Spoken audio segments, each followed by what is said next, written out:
That's Archer in the pregame intros, 21-7 on the year, but the Panthers with history on their minds. A win on this night in the playoff semifinals, and they become the first ever squad in any sport at the 23-year-old school to reach the Southern Section Finals. But nothing comes easy. Standing in Archer's way, Heritage Christian of Northridge, 25-9 on the season, and the home team looking to reach a final themselves after a long stretch of mediocrity at the school. Still in the pregame, this is one of volleyball's enduring and beautiful traditions, the handshakes at the net before the first point. To the action, Archer's Amelia Nathanson serves into play. Heritage corrals in and sets up for the big hit. Andrea Campos digs it out, and Archer tees up Locke Lunau on the right of your screen. She puts it away on the cross-court hammer, and Archer leads 4-1 early going.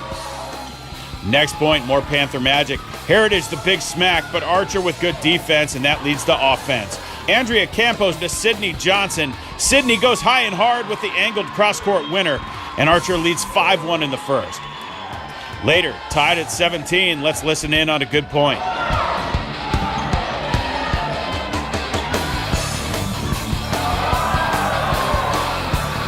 Johnson with the second chance smackdown gives her squad an 18-17 lead.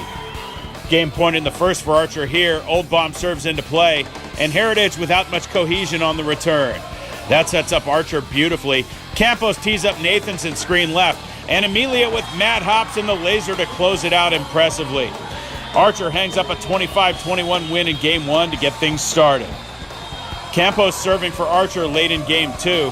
Heritage good discipline here as they receive and set up Jenna Williamson for the cross-court winner. This gives Heritage a 23-19 lead in their march to 25. And they close it out here. Off the Archer serve by Nathanson, Heritage uses their three for another bullet from Williamson.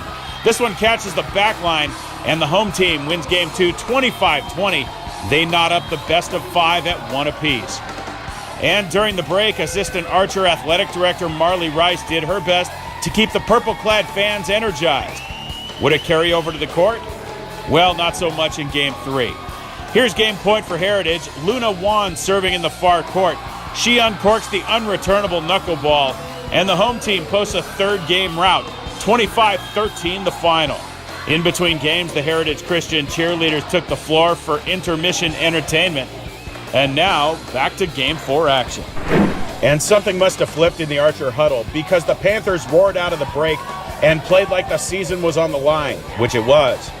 Nathanson serving for Archer in the near court, already up 17-7.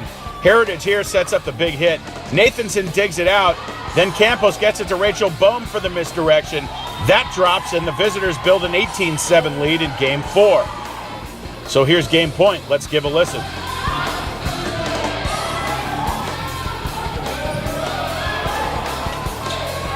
That's Campos getting elevation and velocity. She closes the sale on a 25-14 win for Archer in Game 4. We're all tied up at lucky twos, so we need a fifth game to 15 to settle things. In Game 5, tied at 3 here, Archer's solid defense on the right of your screen. Heritage looking for the big blast, but Danny Roberts is there for the block and the point. Archer up 4-3 in the race to 15. 5-4 Archer here. Lend me your ears on a huge point.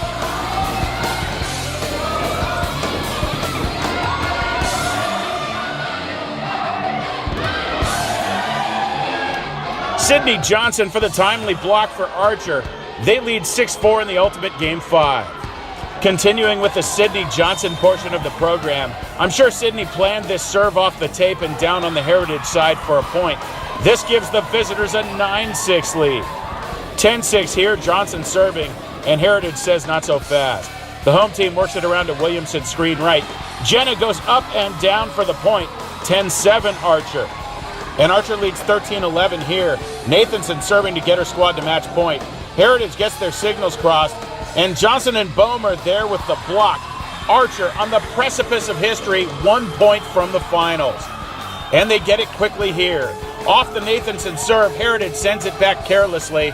Johnson is there with a decisive blow at the net to end this epic match and blaze a trail for Archer. Wild celebrations all around as the Panthers win 15-11 in the fifth to close out a tense and long semifinal. They move on to the first Southern Section Championship game in any sport at the school.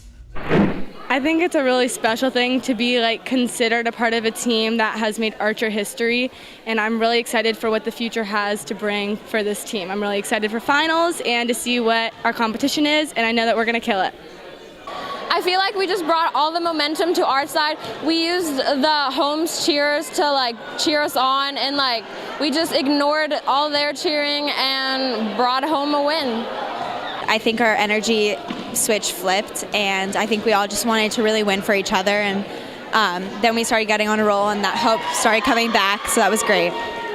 This is a special group for sure, and this is only my third year at Archer, my first year being the head coach, but it's just really cool that the girls rallied together, and they've been like this all season. They're super resilient, they want to play for each other, and it's just been a really awesome experience the whole year. In Northridge, I'm Jake Downey reporting for MaxPreps.com.